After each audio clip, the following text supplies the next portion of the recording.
Hello, welcome back to Nick Lenz's Comic Corner, classics slash non-classics. This is episode 198 and Doubleshot number 133. First up is Superman Back in Action, which this particular book contains Action Comics 841, 843, and DC Comics Presents 4, 7, and 24.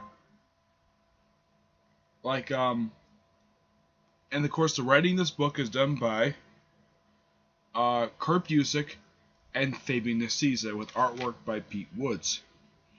Yep. They're the ones who do the main story. The DC Comics Presents stories, the first one, which features teaming with the Middleman, that's written by Lin Win. Issue 17, which is a team up with Firestorm, that one's written by the legendary Jerry Conway, the guy who created Firestorm, and of course that one features when we go to it. And the one features with Deadman is also written by Lin Win. One thing I do like about the covers, they don't get numbers, but these are the covers. This is the cover for Action Comics 841, or it's kind of like a newspaper, like, is he back? Yep. And the whole thing with this one, despite I think it's called Back in Action, is just simply like, there's a new villain here called the Auctioneer, and he's trying to auction off different stuff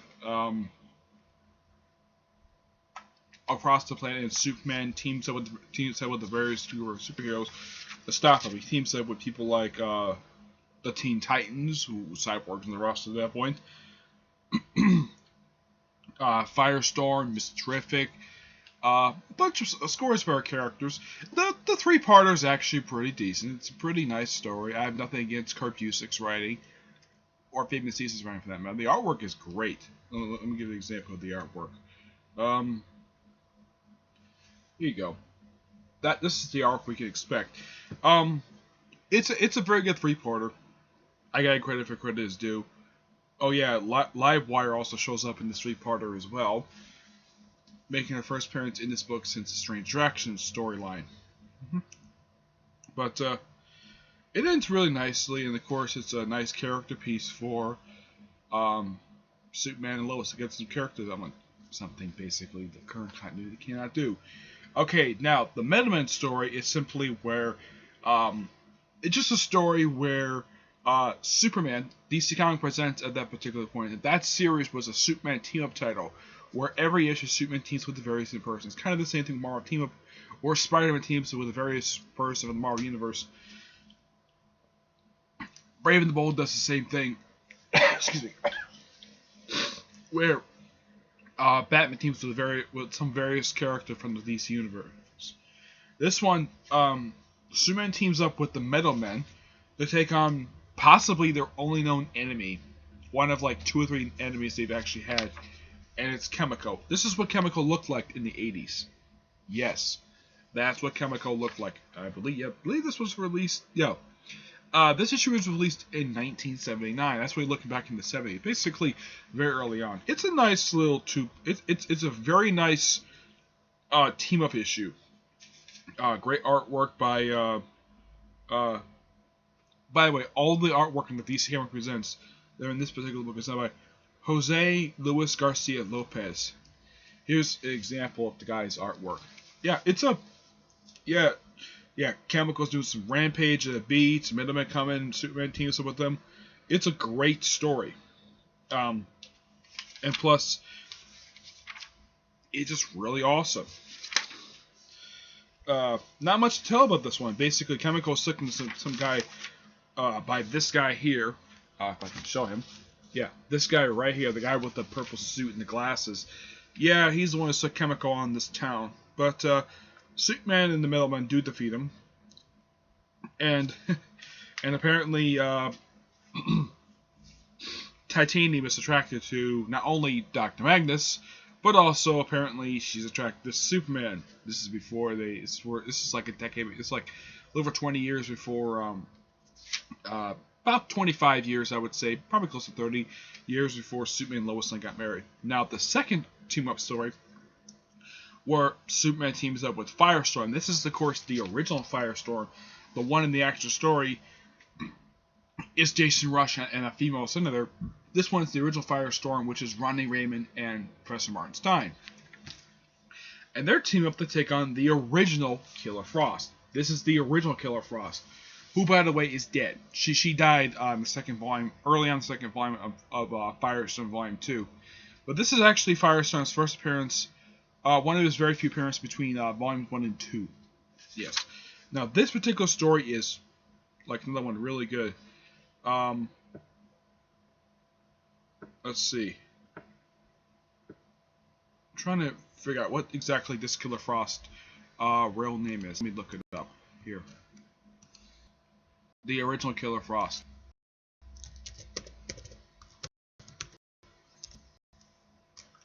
Go. Now the second one is Louise Lincoln. Ah, crap. There we go. So slight problem. Anyways,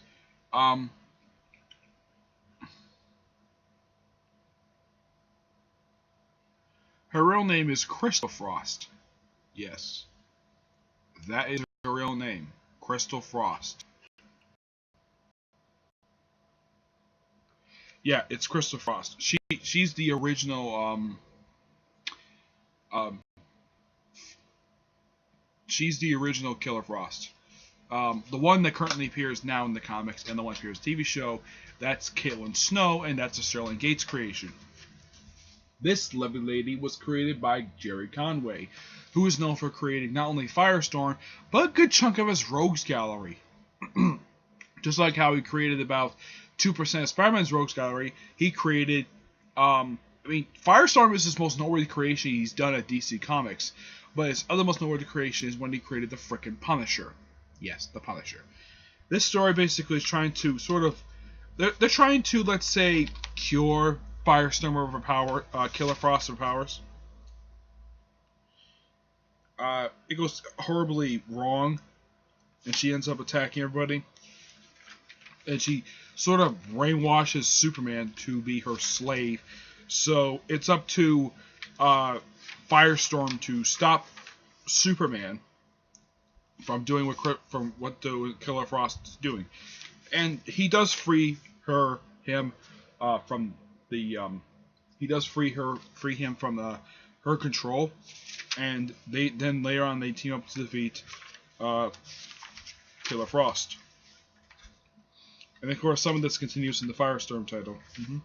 Now, the last story is a character that was created by the awesome Neil Adams, which I'm going to see again at this year's Tampa Bay Comic-Con. One of his lesser known creations. People think of creations he did for DC Comics, people like characters like Ra's al Ghul in League of Assassins, Nyssa Al Ghul, Man-Bat. I don't think he didn't create Killer Croc, but this is like the only known superhero he's ever created for DC Comics. This is on top of my head. I could be wrong. Neil, if you're watching this, you can comment down below yourself if you want to watch this video or not. This is Deadman, Boston Brand. Some people might recognize him from his appearances on Justice League Dark. This is one of his more early appearances, and I think this is collected in the Deadman books. This particular story. This story is just. Oh, by the way, the artwork is beautiful in this book too. Just like in the other two books. It's like Garcia Lopez did the artwork for the entire series. Now, I haven't read the entirety of DC Comics Presents, that particular series. Now, there's also a Marvel Comics Presents, and there's also a Dark Horse Comics Presents. But those two titles are just anthology books. This one is a team-up title. Though, one particular noteworthy fact about this particular team-up title is that in a backup feature, issue 26, it was also the introduction to the following characters: Cyborg, Raven, and Starfire. They were all introduced in this very story, plus Titan's Tower makes his debut in this particular story too. And I believe it's also the first appearance of Silas Stone, if I'm not mistaken. Victor Stone's father.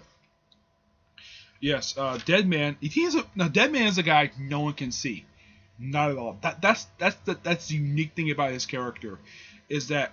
Oh, by the way, Denny O'Neil also created the character as well. Is that no one can see him. The only way people know he's around is if he possesses people. Now, yes, he has shown up in Brightest Day. People do see him. That's because he got resurrected, because of the White Lantern ring. Mm-hmm. Do I think he likes being dead? I don't know. It just depends on his prerogative. Basically, he just goes around possessing people. Meets up with Superman. It's a decent story, per se. Lenz does a great job writing the character, but there's not much to the actual story itself. But suffice to say, it's actually a really good, sort of supernatural type story. But otherwise, though, this trade is really good. It's great, basically, just not only reprinting the 3-parter from Action Comics, but also reprinting 3 team-up stories. One of the characters who appears in this particular book, which is Firestorm, though it's never Firestorm, mind you. But this is great, and I highly recommend it. In DC Comics, please, like I said with Up and the Way, get this book a second printing, because this book is just so good. And Fame of the Seasons, this book should get a second printing. Well, even though these two guys don't necessarily work for DC Comics anymore, these two guys did a lot of really good work. Alright, next up is the final trade collecting issues from Brian Michael Bendis' Uncanny X-Men run. Though not the final trade of his X-Men run. I have that one over right now. This is Uncanny X-Men Volume 6, Storyvill.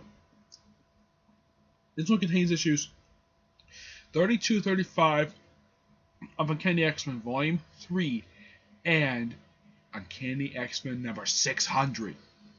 Yep. Now, in case you're wondering, is this the cover for one of the books, one of the issues in the book?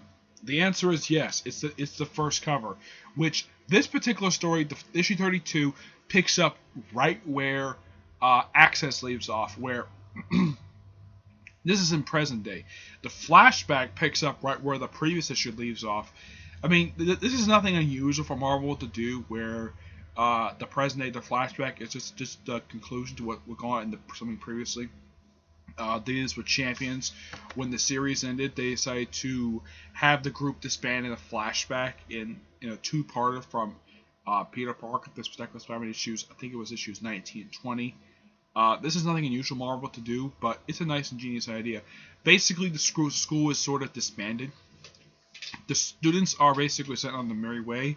Emma Frost goes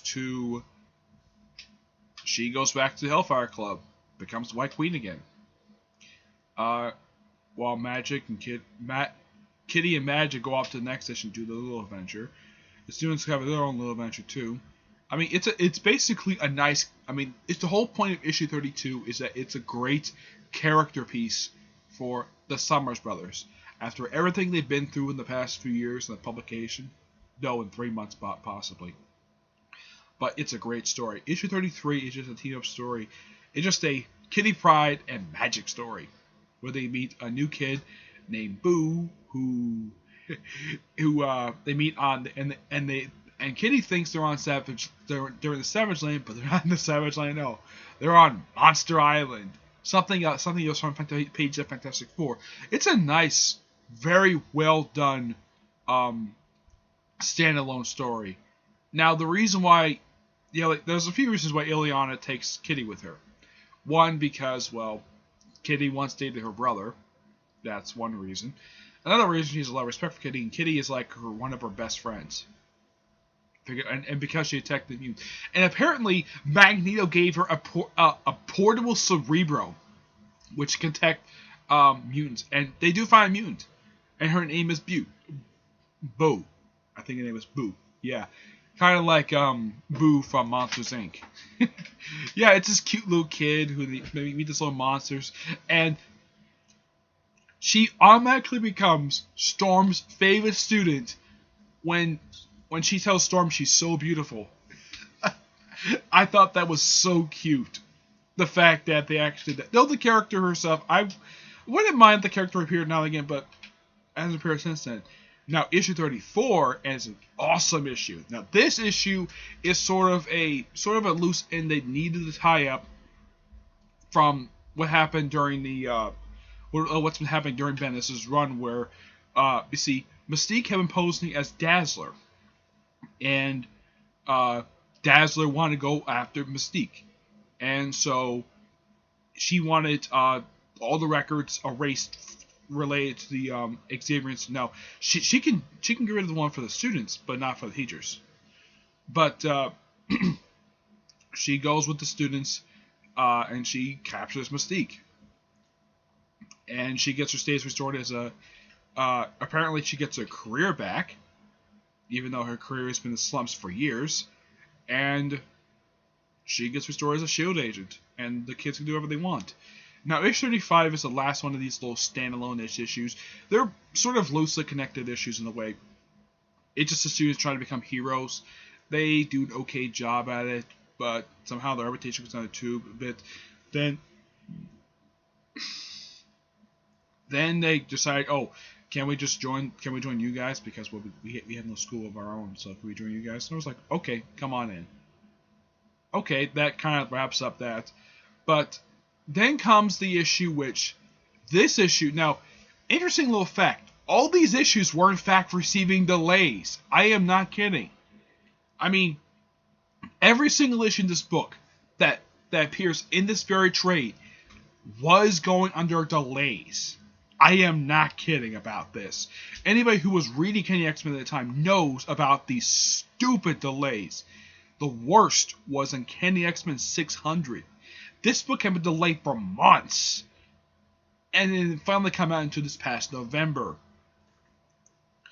This issue, 600, is supposed to be a celebration of, 600. I mean, it's return to the nostalgic number, which really ingenious of Bendis do this. That's one thing I do praise about the book. The only thing bad about the book, it's all about Bendis' run. It's basically it's unofficially called the story itself. Though the story itself does wrap up Bendis' run. Let's see if I can find the actual story for this. Let's see. They don't give the actual name of the story in here, but pretty much what this issue does, it wraps up every single loose end from Bendis' run. I mean, this is not a bad idea. You could have multiple stories in here. I mean, that could be the opening story. But the problem is this particular issue only had 2 stories with it. One was a story Bendis wrote, and the other story was a reprint from Bizarre Adventures. It was an Iceman story. And one of the most dumbest things, and people probably, I could argue with this was a dumb idea still to do. Young Iceman, the Time Smash was revealed to be gay.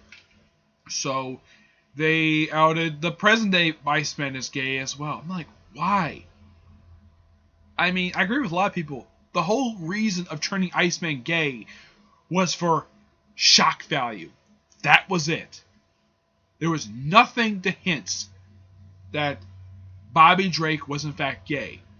Over the course of 52 years this character had been around for, and then all of a sudden, Bendis just reveals completely out of nowhere that Bobby is gay. I have no problem with characters that are gay, as long as they are original characters. Or in fact, it's been hinted at for years that they might be gay. Like, for example, Northstar. It was hinted at for years that he was gay before he outed himself in the pages of Alpha Flight, which they collected in Astonishing X-Men Northstar. This one, Bendis just did it simply out of shock value. And it's only a good thing that his run on the X-Men books only lasted for a few years. Unlike on the Avengers books, when he was on those books for a long time. He was writing the Avengers books for about, I don't know, what was about 8 years, almost 9 years he was writing the Avengers books. But basically the story, everybody hates Beast. Basically, everything Beast has been doing for the past few years of publication is all revealed in this issue. Heck, there's even a couple pages where it wraps up what goes on pages of all new X-Men. There's also a reconcile between Colossus and Magic, which kind of helps set up what goes on the pages of Extraordinary X-Men. So, basically, you have a bit of setup for the next writer, basically, who is Jeff Lemire in Extraordinary X-Men. But you're thinking, though, is there anything set up here for Cullen Bunn's run for Uncanny X-Men? The answer is no. A lot of the stuff in that book was a continuation of what happened with Cullen Bunn's run with Magneto. But despite that, I should also mention that Chris Bachalo, he himself does, of the 4 issues, he only does, I believe, just one of them. Yeah, I believe just one. He does the Havoc issue. The next few issues are basically done by a few different artists. Here's an example of the artist who did issue 32. That's issue 33. Let's see. Let me see here. And I think this might have also been the same artist who did issue 34. And 35 got a slightly different artist. Yeah, 35 has a different artist on it.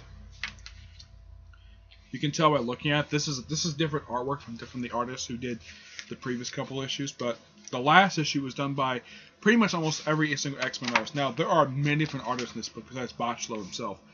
Bachalo just does issue 32, plus there's a couple pages of Uncanny X-Men 600, but let's see.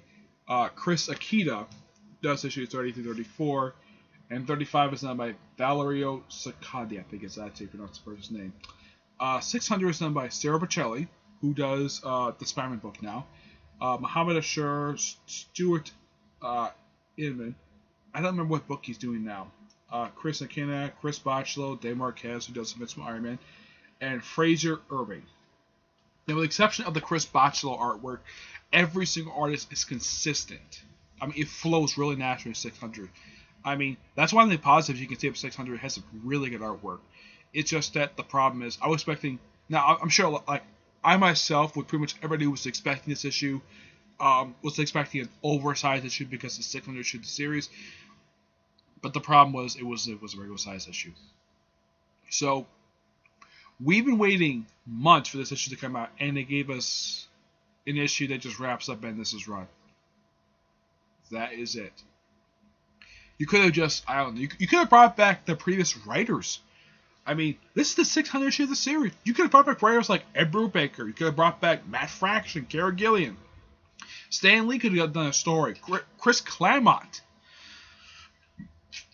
But no, it's just a standalone story featuring a wrap-up of Bendis' run for the X-Men books. That's simply all it is. But otherwise, though, this was good, and it was nice for Bendis to simply wrap up his run with the 4 issues preceding issue 600. It was slowly wrapping up his run. Now, like I said, issue 32, 35, this is all taking place after Access. 600 does kind of help, so like, oh, let's start the Mutant Revolution. And, oh, and by the way, 600, this is the last time we see Cyclops, ever. Why? Because if you read True X-Men, Cyclops is dead. And apparently, it was, later on, it was revealed that it was a group of Inhumans who killed him. As for who would kill them, I don't know. I would not be surprised if Black Bolt himself killed Cyclops. That's my theory of who killed Cyclops. I mean, that should be a storyline. Who killed Cyclops? And when the heck did he die? But despite that, good book. Yeah, I would definitely recommend it, basically. Anybody who's a fan of Brian Michael Bendis. I get this book because it's a nice conclusion. That was disappointing for issue 600, but I get this issue a 8.5 out of 10. This book I give a 9 out of 10. Alright, stay tuned for the next episode, which is episode 199 and Doubleshot number 134. Until then. See you there. Bye.